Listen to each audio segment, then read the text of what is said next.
नमस्कार दोस्तों, स्वागत है आप सभी का दृष्टि ऑनलाइन क्लासेस के ऑनलाइन चैनल पर। दोस्तों, मैं हूं देवेश वैष्णव और मैं आपको आज साइकोलॉजी की थ्योरेटिकल पार्ट को पढ़ाने जा रहा हूं, जिसमें रीट के स्टूडेंट्स के लिए काफ़ी इम्पोर्टेंट नोट्स हैं ये। और ये नोट्स मैंने खुद लिखे हैं, तो आप लोगों को आशा करता हूं बहुत पसंद आएंगे। और यहाँ से 99% में समझता हूँ कि यहाँ से आपको क्वेश्चन मिलेगा। 101% तो नहीं, पर 99% आपको यहाँ से ही क्वेश्चन मिलेंगे, ये मैं गारंटी के साथ कहता हूँ। और आज का जो सबसे पहला टॉपिक है यूनिट फर्स्ट का, मनोविज्ञान की उत्पत्ति, अर्थ एवं क्षेत्र, इसके बारे में अपन विचार करेंगे। तो सबसे पहला यहाँ पे एक एक स्लाइड को लेकर के अपन पढ़ते हुए जाएंगे और उसके साथ साथ मैं आपको समझाऊंगा। तो आपको स्लाइड को पढ़ना है साथ साथ, और उसके साथ साथ जो मैं बोल रहा हूँ उसको बहुत ही मनोयोग के साथ सुनना है, क्योंकि जो मैं बोलूँगा वो बहुत इंपॉर्टेंट रहेगा और कुछ एक्स्ट्रा चीज़ें भी मैं आपको बताने वाला हूँ। ठीक है दोस्तों, चलिए आगे बढ़ते हैं। हाँ दोस्तों, मनोविज्ञान का जो वर्तमान स्वरूप है वो बहुत नया है, परंतु इसका इतिहास बहुत पुराना है। एबिंगहास के अनुसार सबसे पहले ईस्वी पूर्व 5वीं सदी में पैदा हुए जो दार्शनिक है सुकरात, उन्होंने कहा था कि मनुष्यों को मनुष्य का भी अध्ययन करना चाहिए। दोस्तों, आपको पता होगा कि एबिंगहास कौन थे। एबिंगहास दोस्तों अधिगम वक्र जो देने वाले सबसे पहले वैज्ञानिक कौन थे? एबिंगहास थे। इन्होंने ही अधिगम वक्र के बारे में बताया था और अधिगम वक्र दिए थे, धनात्मक वक्र, ऋणात्मक वक्र, नतोदर वक्र। तो इस प्रकार के जो वक्र आपने पढ़े होंगे, तो वह जो अधिगम वक्र हैं वह एबिंगहास ने ही दिए थे। तो इन्होंने जो बताया है, इन्होंने बताया कि जो ईस्वी पूर्व 5वीं सदी में पैदा हुए दार्शनिक सुकरात ने कहा था कि मनुष्यों को मनुष्य का भी अध्ययन करना चाहिए। यहाँ से क्वेश्चन क्या बनता है?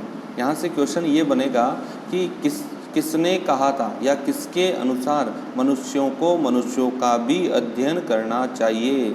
तो इसमें आंसर क्या आएगा? सुकरात के अनुसार सुकरात ने कहा था कि मनुष्यों को मनुष्यों का भी अध्ययन करना चाहिए। ठीक है दोस्तों, नेक्स्ट स्लाइड देखते हैं। नेक्स्ट स्लाइड में है कि सुकरात के शिष्य प्लेटो। देखो दोस्तों, सबसे पहले सुकरात आए थे और सुकरात के शिष्य थे प्लेटो।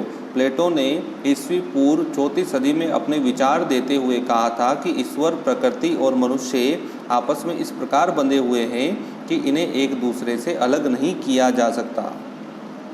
दोस्तों, ये कथन भी इम्पोर्टेंट है। यहाँ से भी कथन से क्वेश्चन बनेगा कि किसने कहा था कि ईश्वर, प्रकृति और मनुष्य आपस में इस प्रकार बंधे हुए हैं कि इन्हें एक दूसरे से अलग नहीं किया जा सकता। ये कथन किसने कहा? तो ये कथन किसने कहा दोस्तों? सुकरात के शिष्य प्लेटो ने कहा। प्लेटो जो है इसका आंसर होगा। तो आपको थोड़ा सा दो कथन आ गए हैं, दो कथन के बारे में याद रखना है। सबसे पहला अधिगम वक्र किसने दिया? एबिंगहास ने दिया। और मनुष्यों को मनुष्य का अध्ययन करना चाहिए, ये किसने कहा? सुकरात ने कहा। और ईश्वर, प्रकृति और मनुष्य आपस में इस प्रकार बंधे हुए हैं कि इन्हें एक दूसरे से अलग नहीं किया जा सकता, ये कथन किसने कहा? तो ये कथन प्लेटो ने कहा। नेक्स्ट देखते हैं।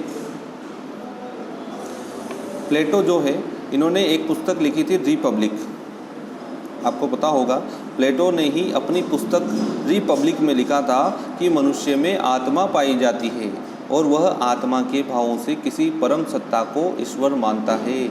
यहाँ से ये कथन भी पूछा जा सकता है और प्लेटो के द्वारा लिखी गई पुस्तक का नाम भी पूछा जा सकता है, या आपसे पूछ लिया जाएगा रिपब्लिक पुस्तक के रचयिता कौन है। तो यहाँ पे आंसर क्या आएगा? प्लेटो ने रिपब्लिक पुस्तक लिखी थी और उसमें लिखा था कि मनुष्य में जो आत्मा पाई जाती है और आत्मा को अपने भावों से किसी परम सत्ता को क्या मानता है? ईश्वर मानता है। ठीक है दोस्तों, तो नेक्स्ट स्लाइड की ओर बढ़ते हैं। नेक्स्ट, प्लेटो के शिष्य अरस्तु। देखो, इनका सन वगैरह ज़्यादा इम्पोर्टेंट नहीं है, सन वगैरह कभी भी नहीं पूछा जाता यहाँ से। तो प्लेटो के शिष्य, देखो सबसे पहले कौन आया? सुकरात आया। सुकरात के शिष्य कौन थे? प्लेटो थे। और प्लेटो के शिष्य कौन थे? अरस्तु। तो प्लेटो के शिष्य अरस्तु ने दर्शन शास्त्र में आत्मा के अध्ययन की शुरुआत की थी। देखो, सबसे पहले जो क्या होता है कि आपसे क्वेश्चन यहाँ पे एक और पूछ लिया जाता है कि मनोविज्ञान की उत्पत्ति हुई है, कहाँ से हुई है? दर्शन शास्त्र से हुई है। और मनोविज्ञान देन है, किन की देन है? मनोविज्ञान दार्शनिकों की देन है। ठीक है, तो आपसे यदि पूछा जाए कि मनोविज्ञान किन की देन है, दार्शनिकों की, मनोवैज्ञानिकों की, डॉक्टरों की, तो फिर क्या आएगा? दार्शनिकों की देन है। और मनोविज्ञान की उत्पत्ति कहाँ से हुई है? तो दर्शन शास्त्र से हुई है।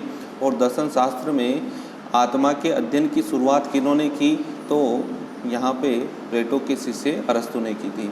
हालांकि कोलसेनिक एक वैज्ञानिक है जो ये मानते हैं कि आत्मा के अध्ययन की शुरुआत जो है वह प्लेटो ने की थी, लेकिन प्लेटो का जो शिष्य अरस्तु था उन्होंने ही वास्तव में आत्मा के अध्ययन की शुरुआत की थी।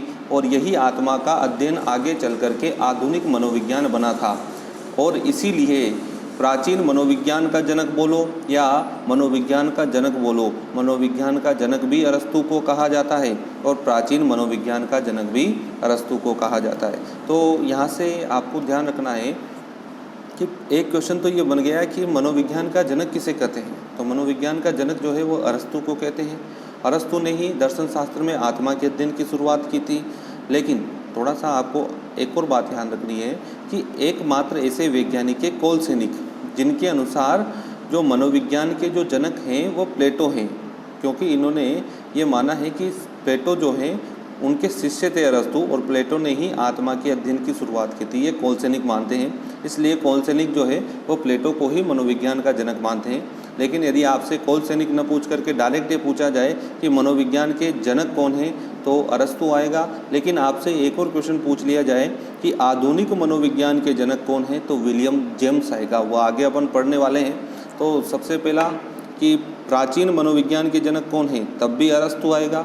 मनोविज्ञान के जनक कौन है, तब भी अरस्तु आएगा। लेकिन पूछ लिया जाए कि कोलसेनिक के अनुसार मनोविज्ञान के जनक कौन है, तो प्लेटो अपना आंसर होगा। तो याद रखना है, आत्मा के अध्ययन की शुरुआत किसने की? अरस्तु ने की। अरस्तु कौन था? प्लेटो का शिष्य था। ठीक है, तो यहाँ से जो क्वेश्चन बनने वाले हैं उसको अपन साथ के साथ ले रहे हैं, और आशा करता हूँ कि आपको अच्छे से समझ में आ रहा होगा। और आपको यदि वीडियो अच्छा लग रहा हो तो कमेंट बॉक्स में कमेंट करें और वीडियो को लाइक करें और हमारे चैनल को सब्सक्राइब करें। ठीक है दोस्तों, आगे चलते हैं अपन आगे की स्लाइड में। हाँ, ये आ गया कि कोलसेनिक एकमात्र मनोवैज्ञानिक हैं जिनका मानना है कि आत्मा की अवधारणा सबसे पहले प्लेटो के द्वारा दी गई थी, और इसलिए मनोविज्ञान का जनक कौन है? प्लेटो है। तो यदि आपसे कोलसेनिक के अनुसार पूछे मनोविज्ञान का जनक, तो आपको प्लेटो आंसर देना है। बाकी यदि ऐसे ही मनोविज्ञान का जनक आपसे पूछा जाता है या प्राचीन मनोविज्ञान का जनक आपसे पूछा जाता है, तो अरस्तु अपना आंसर होगा। ठीक है दोस्तों, थोड़ा सा यहाँ पे ध्यान रखने योग्य बात है कि कोलसेनिक का पूछेंगे तो कौन आएगा, इसको नीचे ले लेते हैं। तो दोस्तों नेक्स्ट लगभग 2000 वर्षों, थोड़ा सा ध्यान से देखना, लगभग 2000 वर्षों तक अरस्तु के द्वारा किए गए अध्ययन या दी गई विषय वस्तु को लोग पढ़ते आए। कितने समय तक? मतलब अरस्तु ने जो मनोविज्ञान के बारे में बताया और जो उसने विषय वस्तु लिखी थी उसको 2000 वर्षों तक लोग पढ़ते आए। लेकिन फिर उसके बाद में कुछ चेंजेज आना हुआ, कुछ चेंजेज आए, लोग समझने लगे और विषय वस्तु को बदलने की आवश्यकता महसूस हुई। तो यहाँ पर सबसे पहले 16वीं शताब्दी में मतलब 16वीं सदी में 1590 ईस्वी में, सन याद रखना है, 1590 ईस्वी में यूनानी दार्शनिक रुडोल्फ गोइकले ने साइकोलॉजिया नामक पुस्तक लिखी, जिसमें इन्होंने आत्मा के अध्ययन के लिए साइकोलॉजी शब्द का प्रयोग किया। तब से लेकर आज तक मनोविज्ञान में दोस्तों साइकोलॉजी शब्द का प्रयोग किया जाता रहा है। तो यहाँ पर आपको क्वेश्चन में बताता हूँ क्या बनता है। क्वेश्चन ये बनता है कि साइकोलॉजिया नामक पुस्तक किसने लिखी? साइकोलॉजिया नामक पुस्तक किसने लिखी? तो रुडोल्फ गोइकले ने लिखी। पहला क्वेश्चन तो ये बन गया। दूसरा क्वेश्चन बन सकता है कि साइकोलॉजी शब्द का सर्वप्रथम प्रयोग किसने किया? साइकोलॉजी शब्द का सर्वप्रथम प्रयोग किसने किया? तो इसमें भी आंसर क्या आएगा? रुडोल्फ गोइकले ही आएगा। रुडोल्फ गोइकले ने ही साइकोलॉजी शब्द का सर्वप्रथम प्रयोग किया था। ठीक है दोस्तों। और यहाँ पे यदि सन आपसे पूछेगा तो सन ये पूछेगा कि साइकोलॉजिया नामक पुस्तक कौन से सन में लिखी गई है। तो साइकोलॉजिया नामक पुस्तक जो है 1590 ईस्वी में लिखी गई है। ठीक है दोस्तों। तो ज़्यादातर मोस्ट इम्पोर्टेंट क्वेश्चन यही है कि साइकोलॉजिया नामक पुस्तक किसने लिखी और साइकोलॉजी शब्द का प्रयोग सर्वप्रथम किसने किया। तो दोनों का आंसर क्या रहेगा, रुडोल्फ गोइकले। ठीक है दोस्तों। आगे एक और बात है कि साइकोलॉजी जो शब्द है वो psyche plus logos, psyche plus logos दोनों शब्दों से मिलकर बना है और यह मूलतः ग्रीक भाषा का शब्द है। तो यहाँ से क्वेश्चन बन सकता है कि साइकोलॉजी शब्द जो है मूलतः किस भाषा का शब्द है। तो मूलतः यह जो है वह ग्रीक भाषा का शब्द है। ठीक है दोस्तों। नेक्स्ट क्वेश्चन की ओर नेक्स्ट बढ़ते हैं अपन। नेक्स्ट स्लाइड में थोड़ा सा इसको इधर ले लेते हैं। नेक्स्ट में लिखा हुआ है कि यूनानी दार्शनिक देकार्ते ने जो 1596 ईस्वी और 1650 के बीच में आए थे, इन्होंने आत्मा के अध्ययन की विषय वस्तु को भौतिक शास्त्र से जोड़ने का प्रयास किया था।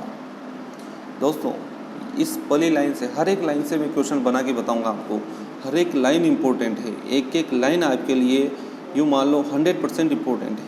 थोड़ा सा आपको प्रत्येक लाइन के ऊपर गौर करना है और हमेशा ये देख के चलो कि क्वेश्चन कहाँ से बन सकता है और कहाँ से बनता आ रहा है। और यहाँ से भी हज़ारों बार क्वेश्चन बन चुका, जितने भी टेट के एग्ज़ाम होते हैं यहाँ से हज़ारों बार क्वेश्चन बन चुका है कि मनोविज्ञान को भौतिक शास्त्र में जोड़ने का प्रयास किसने किया था, या आत्मा के अध्ययन की विषय वस्तु को भौतिक शास्त्र में जोड़ने का प्रयास किसने किया था, या मनोविज्ञान की विषय वस्तु को भौतिक शास्त्र में जोड़ने का प्रयास किसने किया था। तो ये इसका जो आंसर आएगा देकार्ते यूनानी दार्शनिक थे। इन्होंने आत्मा के अध्ययन की विषय वस्तु को या साइकोलॉजी की विषय वस्तु को भौतिक शास्त्र से जोड़ने का प्रयास किया था, लेकिन यहाँ पर इनका विरोध हुआ था। और विरोध जो है होब्स, लॉक, कांट, स्पिनोजा, ये जो दार्शनिक थे इन्होंने इसका विरोध किया था। इन्होंने इसके विरोध में कहा था कि यदि आत्मा के अध्ययन भौतिक शास्त्र में संभव ही नहीं है, आत्मा का अध्ययन भौतिक शास्त्र में संभव ही नहीं है। क्यों नहीं है संभव? क्योंकि उन्होंने पूछा कि यदि आत्मा का अध्ययन भौतिक शास्त्र में संभव है तो आत्मा के बारे में बताओ कि आत्मा क्या है, कहाँ है। और इन सवालों का जवाब जो है वो दार्शनिक देकार्ते नहीं दे पाए थे। इस वजह से ये जो अभिप्राय जो है अमान्य हो गया था। मतलब आत्मा का अध्ययन जो है वह भौतिक शास्त्र में जोड़ा नहीं जा सका था। ठीक है। तो यहाँ पर आपको क्वेश्चन जो बनेगा, सीधा क्वेश्चन यही बनेगा कि आत्मा के अध्ययन की विषय वस्तु को भौतिक शास्त्र में जोड़ने का प्रयास किसने किया। तो सीधा क्वेश्चन आंसर क्या है कि यूनानी दार्शनिक देकार्ते ने आत्मा के अध्ययन की विषय वस्तु को भौतिक शास्त्र में जोड़ने का प्रयास किया था। नेक्स्ट स्लाइड देखते हैं। नेक्स्ट स्लाइड में लिखा है कि 17वीं शताब्दी में, देखो दोस्तों मैंने एक सीक्वेंस वाइज नोट्स लिए हैं आपके लिए और ये बहुत ही इम्पोर्टेंट है, थोड़ा सा बहुत ही ध्यान से सुनना। और इसकी पीडीएफ भी आपको मिल जाएगी। तो यदि आपको पीडीएफ चाहिए तो मेरा व्हाट्सएप ग्रुप है, टेलीग्राम ग्रुप है, तो उसको ज्वाइन करना। डिस्क्रिप्शन में आपको लिंक मिलेगा, उस पर आप क्लिक करते ही टेलीग्राम चैनल पे ज्वाइन कर सकते हो। वहाँ पे आपको इनकी पीडीएफ भी मिलेगी। तो 17वीं शताब्दी में इटली के दार्शनिक थे पोम्पोनोजी। इटली के दार्शनिक कौन थे दोस्तों? पोम्पोनोजी थे। पोम्पोनोजी ने आत्मा के अध्ययन की विषय वस्तु को नया अभिप्राय दिया था और मन मस्तिष्क का विज्ञान इन्होंने बताया था। तो यहाँ से क्वेश्चन यही बनता है कि मनोविज्ञान को मन या मस्तिष्क का विज्ञान किसने बताया। तो पोम्पोनोजी ने बताया। कौन सी सदी में बताया, ये थोड़ा सा कम बनेगा लेकिन हो सकता है बन जाए। तो याद रखना है कि 17वीं सदी में या शताब्दी में मनोविज्ञान को मन या मस्तिष्क का विज्ञान बताया गया था। और ये जो अभिप्राय है वह पोम्पोनोजी जो दार्शनिक थे उनके द्वारा दिया गया था। लेकिन इसका समर्थन जो है वह होब्स, लॉक, कांट, स्पिनोजा आदि वैज्ञानिकों के द्वारा किया गया था। और 19वीं सदी में यह अभिप्राय भी समाप्त होने लगा था। इसके लिए भी कई प्रश्न पैदा हुए थे कि जैसे मन एवं मस्तिष्क में क्या अंतर है, मन कितने होते हैं, मन का अध्ययन कहाँ किया जाता है, कैसे किया जाता है। तो इन सब के बारे में जो है पोम्पोनोजी जो है इन सवालों के जवाब नहीं दे पाए थे। इस वजह से पोम्पोनोजी का जो ये अभिप्राय था मन एवं मस्तिष्क का विज्ञान, ये अभिप्राय भी समाप्त हो गया था। और मतलब 17वीं सदी में जो मनोविज्ञान को या आत्मा के अध्ययन को मन या मस्तिष्क का विज्ञान बताया गया था, जो 19वीं सदी तक ही चला था। अब 19वीं सदी के बाद जो है मनोविज्ञान को एक नया स्वरूप मिला, जिसे अपन अभी पढ़ते हैं, जिसे अपन अभी बोलते हैं कि मनोविज्ञान को एक नया स्वरूप मिला, जहाँ पर आधुनिक मनोविज्ञान की रचना हुई और यह विलियम जेम्स के द्वारा की गई थी। तो देखो 1852 की एक घटना से प्रभावित होकर अमेरिकी विद्वान विलियम जेम्स ने लगभग 18 वर्षों तक की मेहनत की और 1870 ईस्वी में आते आते मनोविज्ञान की विषय वस्तु को दर्शन शास्त्र से अलग करते हुए आधुनिक मनोविज्ञान की रचना की। इस प्रकार से 1870 में मनोविज्ञान स्वतंत्र विषय बना था। इसलिए विलियम जेम्स को मनोविज्ञान का जनक कहा जाता है, क्योंकि विलियम जेम्स के द्वारा ही शुरू किया गया था। इसलिए मनोविज्ञान के जनक जो हैं या आधुनिक मनोविज्ञान के जनक जो हैं वो विलियम जेम्स को कहा जाता है। यदि आधुनिक मनोविज्ञान का जनक पूछेगा तो आंसर विलियम जेम्स आएगा, क्योंकि इन्होंने यहाँ से एक और क्वेश्चन बनता है कि विलियम जेम्स जो है वो कहाँ के थे, तो वो अमेरिका के थे, अमेरिकी वैज्ञानिक विद्वान थे। इन्होंने 1870 ईस्वी में ये अभिप्राय दिया था कि या फिर आपसे क्वेश्चन बनेगा कि मनोविज्ञान जो है एक स्वतंत्र विषय के रूप में कब बना, तो 1870 ईस्वी में बना। किसके द्वारा किसकी मेहनत के कारण बना, तो विलियम जेम्स के प्रयासों के कारण ही मनोविज्ञान जो है वह एक स्वतंत्र विषय के रूप में अस्तित्व में आया था। ठीक है। और यहाँ से यदि आपसे क्वेश्चन मोस्ट इम्पोर्टेंट जो क्वेश्चन पूछा जाएगा तो आधुनिक मनोविज्ञान का जनक किसे कहते हैं। हाँ, हालांकि कुछ किताबों में लिखा हुआ है कि आधुनिक मनोविज्ञान का जनक विलियम वुंट है, लेकिन वो गलत है दोस्तों। आधुनिक मनोविज्ञान का जनक विलियम जेम्स ही है और ये 101% श्योर है। ठीक है दोस्तों, तो याद रखना है, मैं जो भी मटेरियल आपको दे रहा हूँ वह 100% सत्य है, तो थोड़ा सा आप ध्यान से देखिएगा। ठीक है दोस्तों, और विश्वास कीजिएगा, विश्वास में ही आपकी सफलता की कुंजी है। नेक्स्ट, विलियम जेम्स जो है उन्होंने 1870 में एक विचार दिया था और कहा था कि चेतना ही जीवन है और जीवन ही चेतना है। तो यहाँ पर आपको ये कथन याद रखना है, कथन इम्पोर्टेंट है कि चेतना ही जीवन है और जीवन ही चेतना है। ये किसने कहा था, यह विचार किसके द्वारा दिया गया था, तो यह विचार जो है वह विलियम जेम्स के द्वारा दिया गया था और उनके इसी विचार के आधार पर इसका नया अभिप्राय जो है चेतना का विज्ञान बना। उनके इसी विचार के आधार पर इसका नया अभिप्राय चेतना का विज्ञान बना और इस विचार का समर्थन विलियम वुंट, जेम्स सली, वाइफ, टिश्नर, चैडविक आदि ने किया और ये सभी जो हैं वह संरचनावादी कहलाए थे। संरचनावादी याद रखना, संरचनावादी कौन कौन है। संरचनावादी जो है विलियम वुंट है, जेम्स सली है, वाइफ है, टिश्नर है, चैडविक है। अच्छा, संरचनावाद के जनक कौन है, तो टिश्नर आएगा। ठीक है, संरचनावाद के जनक आपसे पूछेंगे तो टिश्नर आएगा। बहुत सी किताबों में विलियम वुंट भी लिखा हुआ है। यदि विलियम वुंट हो ऑप्शन में, टिश्नर नहीं हो तो विलियम वुंट को टिक करना है। हालांकि दोनों ही संरचनावाद से रिलेटेड हैं, तो संरचनावाद के जनक में आपसे यदि पूछ लिया जाए तो विलियम वुंट या टिश्नर दोनों ही इसके जनक माने जाते हैं। और यदि दोनों ही ऑप्शन में हो तो फिर आपको टिश्नर को टिक करना पड़ेगा, क्योंकि टिश्नर जो है वो संरचनावाद के जनक हैं। ठीक है दोस्तों, नेक्स्ट स्लाइड देखते हैं। यहाँ पे बहुत ही इम्पोर्टेंट नोट अपने सामने आया है। नोट में क्या लिखा है कि जर्मनी के जो वैज्ञानिक थे विलियम वुंट ने 1879 ईस्वी में लिप्जिग नामक स्थान पर कार्ल मार्क्सी विश्वविद्यालय में मनोविज्ञान की पहली प्रयोगशाला स्थापित की थी और प्रयोगात्मक मनोविज्ञान के जनक इन्हें कहा जाता है। ठीक है दोस्तों, तो याद रखना कि सबसे पहले मनोविज्ञान की प्रयोगशाला कहाँ पर स्थापित की गई थी, तो कार्ल मार्क्सी विश्वविद्यालय में लिप्जिग में की गई थी। और प्रयोगात्मक मनोविज्ञान का जनक किसे कहते हैं, तो विलियम वुंट आएगा। और सबसे पहले मनोविज्ञान की प्रयोगशाला स्थापित किसने की, तो विलियम वुंट ही आंसर आपको देना है। तो यहाँ से 3 क्वेश्चन बन गए।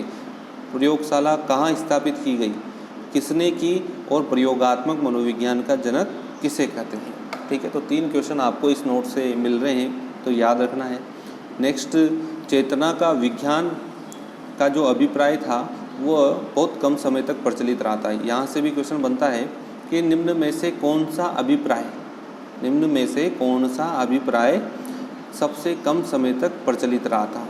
फिर ऑप्शन में रहेगा आत्मा का अध्ययन, दूसरा रहेगा मन मस्तिष्क का विज्ञान, तीसरा रहेगा चेतना का विज्ञान और चौथे ऑप्शन में रहेगा आपके सामने व्यवहार का अध्ययन। तो चेतना का विज्ञान जो है, ये अभिप्राय मनोविज्ञान का जो चेतना का विज्ञान से जो अभिप्राय था वो बहुत कम समय तक प्रचलित रहा था, लगभग 30 वर्षों तक ही ये प्रचलित रहा था। क्योंकि आपको पता है 1870 ईस्वी में तो ये अभिप्राय विलियम जेम्स के द्वारा दिया गया था और 1900 ईस्वी में आते आते ये अभिप्राय समाप्त भी हो गया था। तो लगभग 30 वर्षों में ही यह अभिप्राय समाप्त हो गया था। इसके कुछ कारण भी थे। इसके कारण क्या थे कि एक तो विलियम मैकडूगल जो है, आपको पता होगा विलियम मैकडूगल बहुत ही महत्वपूर्ण मनोवैज्ञानिक हैं। इनको भी अपन आगे अधिगम जो यूनिट सेकंड चलेगी उसमें पढ़ेंगे। तो विलियम मैकडूगल ने 1900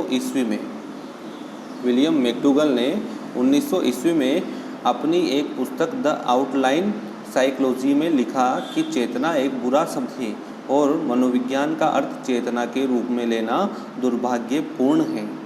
यहाँ पर आपको देखना पड़ेगा। यहाँ पर आपको क्वेश्चन का पता मैं बताता हूँ कि क्वेश्चन कहाँ से बनेगा। क्वेश्चन बनेगा सबसे पहला कि द आउटलाइन ऑफ साइकोलॉजी पुस्तक किसने लिखी, तो विलियम मैकडूगल ने लिखी है।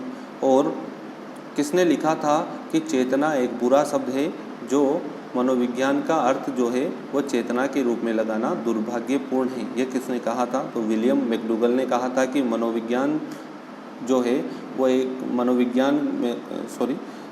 चेतना एक बुरा शब्द है और मनोविज्ञान के अर्थ में चेतना को लेना दुर्भाग्यपूर्ण है। तो यहाँ पर एक तो कथन से रिलेटेड क्वेश्चन बनेगा और एक आपको डायरेक्ट पुस्तक का नाम देकर के पूछ लेगा कि ये पुस्तक किसने लिखी थी, तो विलियम मैकडूगल ने लिखी थी द आउटलाइन ऑफ साइकोलॉजी। देखो पुस्तक से रिलेटेड भी एक आध क्वेश्चन एग्जाम में आ जाता है, तो बहुत सारी इम्पोर्टेंट पुस्तक जो जहाँ से क्वेश्चन बनेगा उन्हीं को अपन लेंगे। ऐसे तो इन्होंने भी बहुत सारी पुस्तक लिखी थी, लेकिन यहाँ से क्वेश्चन बनता है कि द आउटलाइन ऑफ साइकोलॉजी, क्योंकि ये पुस्तक जब लिखी थी इन्होंने तो ये क्रैक कर गई थी और ये इतनी फेमस हुई थी कि इस पुस्तक में बहुत सारे सिद्धांत भी इन्होंने दिए थे और बहुत सारी बातें इन्होंने लिखी थी और काफ़ी महत्वपूर्ण मनोवैज्ञानिक थे। तो इस पुस्तक के द्वारा ये फेमस हुए थे। तो यहाँ से क्वेश्चन ज़रूर बनता है कि द आउटलाइन ऑफ साइकोलॉजी पुस्तक किसने लिखी थी, तो विलियम मैकडूगल ने लिखी थी। ठीक है दोस्तों, नेक्स्ट देखते हैं दूसरा कारण जो था चेतना का विज्ञान समाप्त होने का दूसरा कारण क्या था कि सिगमंड फ्राइड जो बहुत ही इम्पोर्टेंट मनोवैज्ञानिक हैं, जो मनोविश्लेषणवाद के जो जनक माने जाते हैं या मनोविश्लेषणवाद का जो सिद्धांत इन्होंने दिया था 1900 ईस्वी में ही इन्होंने मनोविश्लेषणवाद का सिद्धांत दिया था और बताया एक उदाहरण के माध्यम से इन्होंने बताया था। इन्होंने क्या किया था कि एक बर्फ़ का टुकड़ा लिया था और उसका उदाहरण इस प्रकार दिया कि जिस प्रकार बर्फ़ का टुकड़ा पानी में डालने पर उसका बहुत कम भाग बाहर नज़र आता है और लगभग 90% भाग तो डूब जाता है, उसी प्रकार यहाँ पर है अपना मनुष्य के मन में चेतन भाग तो सिर्फ बहुत कम रहता है, मतलब 10% ही चेतन भाग रहता है, बाकी तो 90% भाग तो अर्धचेतन व अचेतन भाग रहता है। तो उन्होंने सवाल किए कि जब चेतना का विज्ञान आपने कहा है तो मनुष्य में जो मन जो है वो उसके चेतन मन और अचेतन मन, तो कौन से मन का अध्ययन किया जाता है बताओ? चेतन भाग का अध्ययन किया जाता है या अचेतन भाग का अध्ययन किया जाता है या अर्धचेतन भाग का अध्ययन किया जाता है? तो यहाँ पर भी जो ये अभिप्राय था चेतना का विज्ञान ये अमान्य हो गया था। तो इन दोनों कारणों की वजह से ही यह अभिप्राय बहुत कम समय 30 वर्षों में ही अमान्य हो गया था। नेक्स्ट देखते हैं, यहाँ पे इम्पोर्टेंट नोट्स अपने पास में है कि सबसे पहला नोट है कि वर्तमान मनोविज्ञान में अर्धचेतन व अचेतन मन का अध्ययन किया जाता है। यहाँ से क्वेश्चन बन सकता है वर्तमान मनोविज्ञान में कौन से मन का अध्ययन किया जाता है, अचेतन मन का, चेतन मन का, अर्धचेतन व अचेतन दोनों का या चेतन मन का? तो क्वेश्चन आंसर क्या आएगा? अर्धचेतन व अचेतन दोनों मनों का अध्ययन मनोविज्ञान में किया जाता है। हाँ, चेतन मन का नहीं किया जाता। ठीक है। नेक्स्ट है कि फ्राइड के कार्यों को मनोविज्ञान के क्षेत्र में स्थापित करने का जो श्रेय है, यहाँ पे थोड़ा सा गलत लिखने में आ गया, श्रेय लिख रहा है, लेकिन यहाँ पे आएगा श्रेय। मनोविज्ञान के कार्यों को फ्राइड के कार्यों को मनोविज्ञान के क्षेत्र में स्थापित करने का श्रेय जो है वह फ्राइड की पुत्री अन्ना फ्राइड को और इनके शिष्य जुंग को जाता है। तो यहाँ पर आपको थोड़ा सा कम इम्पोर्टेंट क्वेश्चन है, लेकिन याद रखना ज़रूरी है, क्योंकि यहाँ से भी एक बार क्वेश्चन बन चुका है। क्वेश्चन क्या बना था कि मनोविज्ञान में फ्राइड के कार्यों को स्थापित करने का श्रेय किसको दिया जाता है। तो फ्राइड के कार्य जो दरअसल क्या हुआ था कि फ्राइड एक मतलब संकोची व्यक्ति थे, संकोची स्वभाव वाले व्यक्ति थे। इन्होंने मनोविज्ञान के क्षेत्र में कई सारी पुस्तकें लिखी, बहुत सारा काम किया, लेकिन इन्होंने कभी प्रकाशित नहीं करवाया। इन्होंने उस चीज़ को कभी प्रकाशित नहीं कर, सोचते थे अब करूँगा, ऐसे करते करते इनका जीवन ही समाप्त हो गया। उसके बाद इनकी जो पुत्री थी अन्ना फ्राइड, इन्होंने इनकी द्वारा लिखी गई पुस्तकें और इनके द्वारा किए गए शोध पत्रों को प्रकाशित करवाया, और यहाँ पर इनके शोध पत्र जो है वो क्रैक कर गए थे। जैसे न्यूटन, आपने देखा होगा कि साइंस में न्यूटन साहब भी इसी कारण जाने जाते हैं कि न्यूटन साहब ने भी बहुत पहले ग्रेविटी के नियम दे दिए थे। गुरुत्वाकर्षण के नियम जो है वो न्यूटन साहब ने बहुत पहले दे दिए थे, लेकिन क्या ये जो अभिप्राय है, तो दोस्तों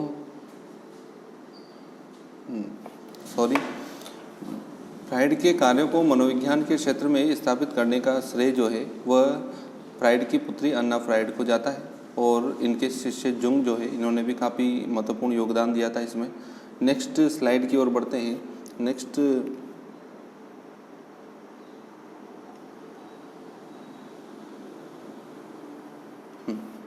नेक्स्ट में देखना कि मनोविज्ञान का वर्तमान अभिप्राय 20वीं सदी के प्रारंभ में अमेरिकी विद्वान जेबी वॉटसन के द्वारा दिया गया था, और मनोविज्ञान का अर्थ इन्होंने बताया था कि व्यवहार का सकारात्मक विज्ञान या अध्ययन, इन्होंने मनोविज्ञान को कहा था। तो यही अभिप्राय अभी वर्तमान में चलता आ रहा है, और 20वीं सदी के प्रारंभ में अमेरिकी विद्वान जेबी वॉटसन को चमकता सितारा भी कहा जाता है 20वीं सदी का। तो याद रखना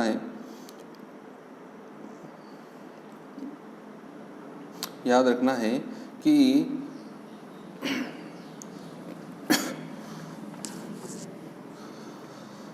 मनोविज्ञान का जो वर्तमान अभिप्राय है वो किसने दिया, तो जेबी वॉटसन ने दिया। और वर्तमान अभिप्राय में इन्होंने मनोविज्ञान को व्यवहार का सकारात्मक विज्ञान या व्यवहार का अध्ययन कहा है, और इनके द्वारा दिया गया यह अभिप्राय के आधार पर मनोविज्ञान को व्यवहार का अध्ययन कहते हैं। और इसका समर्थन थॉर्नडाइक, स्किनर, क्रोएनक्रो, कोलसेनिक, हल, मर्फी, बोरिंग, मन, लैंगफील्ड आदि मनोवैज्ञानिकों के द्वारा किया गया था।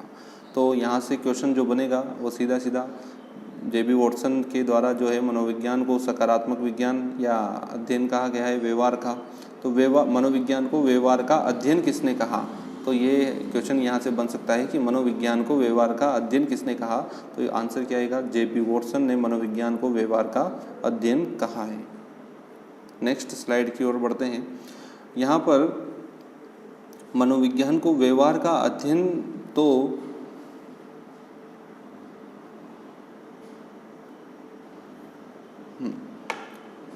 अध्ययन इन्होंने कहा था, और इनका जो समर्थन था थॉर्नडाइक ने किया, स्किनर ने किया, क्रोएनक्रो ने किया, हल ने किया, मर्फी ने किया, बोरिंग ने किया, लैंगफील्ड ने किया, वुडवर्थ ने भी किया था। और वुडवर्थ ने इनके समर्थन करते हुए एक अर्थ यात्रा परिभाषा दी थी, और यह अर्थ यात्रा परिभाषा से भी बहुत सी बार क्वेश्चन बन चुका है। तो नेक्स्ट स्लाइड की ओर देखते हैं इसमें कि वुडवर्थ ने भी इसका समर्थन करते हुए अर्थ यात्रा परिभाषा दी थी। और वुडवर्थ की अर्थ यात्रा परिभाषा के अनुसार मनोविज्ञान ने सबसे पहले अपनी आत्मा, ध्यान से सुनिएगा कि जो परिभाषा है वो क्या थी कि मनोविज्ञान ने सबसे पहले अपनी आत्मा, फिर मन और फिर चेतना का त्याग किया तथा वर्तमान में व्यवहार के स्वरूप को अपनाता है। ये परिभाषा जो है वो वुडवर्थ ने दी थी और ये वुडवर्थ की अर्थ यात्रा परिभाषा थी। यदि आपसे पूछ लिया जाए मनोविज्ञान की अर्थ यात्रा परिभाषा कौन सी है, तो मनोविज्ञान ने सबसे पहले अपनी आत्मा, फिर मन, फिर चेतना, फिर का त्याग किया और वर्तमान स्वरूप में यह व्यवहार के विज्ञान को अपनाता है, व्यवहार के स्वरूप को अपनाता है। तो यहाँ से आपको जितने भी मैंने क्वेश्चन बताए हैं बहुत ही इम्पोर्टेंट है और लगभग एग्ज़ाम्स में पूछे जा चुके हैं। तो आज के लिए इतना ही दोस्तों, मिलते हैं नेक्स्ट वीडियो में। और यदि आपको वीडियो पसंद आया हो और मटेरियल जो है वो आपको अच्छा लगा हो तो वीडियो को लाइक शेयर करना और चैनल को सब्सक्राइब करना, ताकि आपको इससे संबंधित नेक्स्ट वीडियो का नोटिफिकेशन आपको मिल जाए। नोटिफिकेशन बेल आइकन पर भी क्लिक करना, यदि आप बेल आइकन पर क्लिक करोगे तभी आपको नोटिफिकेशन मिलेगा वीडियो का। तो मिलते हैं कल नेक्स्ट वीडियो के साथ। आज के लिए इतना ही। ओके, धन्यवाद, शुभ रात्रि, गुड नाइट।